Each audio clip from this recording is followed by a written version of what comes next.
based upon the formula that they used to determine what his back pay, what his pay would have been until 65 because there was some overlap in there. There you go. I thought he didn't do too bad for a guy looking for $400,000. Oh, boy. Yeah. I mean, I guess he did better than gambling at the casino. Yeah, he did. Yeah. And the other thing is that's tax-free money, too, right?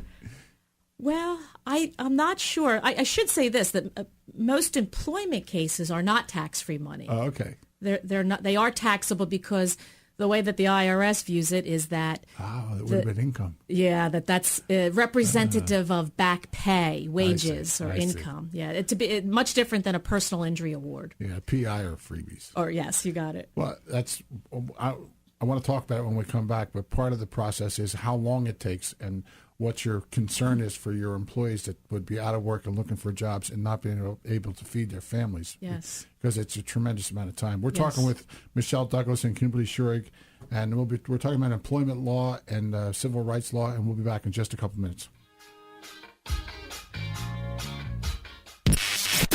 News Talk 1400 WOND. WOND. Radio.com. Now back to Bob Burns in your afternoon on News Talk 1400 WOND. All right, we're back with Michelle Douglas and Kimberly Schurig, and we're talking about employment law and civil rights law. The address is 1601 Tilton Road, Northfield, New Jersey, and the phone number is 609-788-3595. And what's the website? www.myrightslawyer.com. Myrightslawyer.com. And right now we're going to talk to Mike in Atlantic City. Mike, you're on the air. How are you doing? Hey, good afternoon, folks. How are you? Good. I'd just like to make a quick comment. I've seen some of Michelle's work. I worked for the county, Atlantic County, several years ago, since retired, and very, very, very good worker and serves a tremendous purpose out there. But it is scary when you're working and you have to do something like that, whether it's being caught by a prosecutor or you do some whistleblowing. It's kind of funny that you guys talking about the case in Atlantic City. More familiar with that one. Just reading one of the comments that Harvey, the attorney for, I guess it was the city, saying, not quite this way, but it was like all he's doing, the chief, is costing the taxpayers money. And I'm like scratching my head there at 6:30 in the morning. It's like, well, if you run an administration the proper way, you're the one that's costing the taxpayer money. And that's what I don't get. And it was funny when you said about the paid 60-day leave of, that's what happens. It's nobody else's money. It's the taxpayer money. So they do what they want, how they want. And it's a sin. It really is a shame. But continue good work, and thank you for the show. All right, Mike, I appreciate you checking in. Thank you very much. Yeah, thank you. A good friend of mine who I represented a number of years ago, I don't know whether he would appreciate me using his name, but we won a case. We tried a case to conclusion against the city of Atlantic City, and we were at a loss for attempting to understand why the city would have permitted the case to go all the way through to trial with a successful jury verdict and end up costing millions of dollars. And he coined a phrase, OPM, other people's money. He said, Michelle, they just don't care. It's other people's money. And I don't know if that's a phenomena that's seen throughout governing bodies, but it is an explanation. You wonder if they were given a set amount of money that they knew was coming out of their pocket, right? Whether they'd act differently. Well, you said it earlier that the same thing happens with this Lower Cape May MUA. It's that's the part I wanted to talk about this when we came back. And lawsuits just take forever to settle. Yeah. And it takes forever to get to court. A statute of limitations is 2 years. And generally what happens is you don't file it until just before the 2-year period if you didn't get resolved, right? Right. And then from the 2-year period, from that period on, the Mooney's trial was 3 years after. Right. 2010 is when he was, I think, laid off. That's right. Or when he retired. Yeah. So it was 3 years later, and it just takes forever. Now you have 2 employees that are not working. Right, that's right. Well, just to clarify one thing, in a Conscientious Employee Protection Act case, a whistleblower case, the statute of limitation is different, thank goodness. It's 1 year. It's a 1-year statute of limitations. But still, having said that, Right. it doesn't make life any easier for the person who has lost their job and has to support a family and now is without health insurance. And you're right. I mean, and God forbid you're in federal court. It even takes much longer to get reached in federal court. So here you are trying a case sometimes 3-4 years after the termination from employment. Right. It makes it very difficult because I've had clients who have had to declare bankruptcy. It's a shame. Or who have, had to undergo foreclosure. Uh-huh. Most clients don't come to that bad or dire situation, but a lot of them really struggle, and that's what we're trying to achieve that right now by giving the governing body an opportunity to fix this problem before it gets out of hand, to save everybody in the long run, the taxpayers, the ratepayers, because the Municipal Utilities Authority is concerned about rates, Yeah, the sure. ratepayers, the governing body concerned about taxpayers, or they should be, and then the employees themselves concerned about their jobs and making a living. Well, you have to think that they recognized that there was some problem if they gave the executive director 2 months off with pay. Yeah, you think? Two months off with pay. That to me is not How a does that work? recognition. How does that work? I don't know how it works. I mean, we'll find out. That all these records are subject to open public records requests. We Sure. haven't filed litigation yet, although we will if we have to. But we're hoping that we do not have to. Right.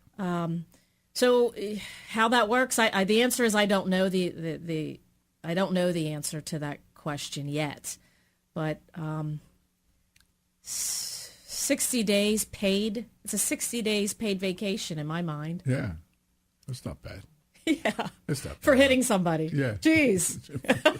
Why not hit a few more employees? Yeah. 90 days knock paid your clock vacation. Right. So it's a Kim. You always saying at the break when Michelle went to talk.